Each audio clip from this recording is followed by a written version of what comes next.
అందరికీ సంక్రాంతి శుభాకాంక్షలు. ఈ సంవత్సరం మా అమ్మ నోముకున్న నోములు ప్రతి సంవత్సరం ఇలా నువ్వుల గౌరమ్మ ఒడిబియ్యం నోముకుంటుంది. వీటితో పాటు ఈ సంవత్సరం క్వింటాల్ బియ్యం, వాటిని పల్ల బియ్యం అంటారు. ఇలా క్వింటాల్ బియ్యాన్ని రాశిగా పోసుకొని నోముకుంటారు. వాటితో పాటు కంపల్సరీగా నోముకోవాల్సినవి గాజులు 108 డజన్లు కానీ 108 గాజులు కానీ నల్ల పూసల దండలను నోముకోవాలి. తర్వాత పసుపు ప్యాకెట్లు, కుంకుమ ప్యాకెట్లు, నువ్వులుండలు 108, పల్లీలుండలు 108.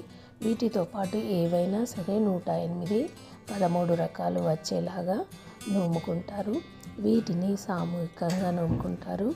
ఇంట్లో ఒక్కరు కూడా నోముకుంటారు. మీకు ఎలా వీలైతే అలా నోముకోవచ్చు. వీటిని పసుబొట్టు ఇచ్చి అందరికీ పంచుతారు. ధన్యవాదాలు.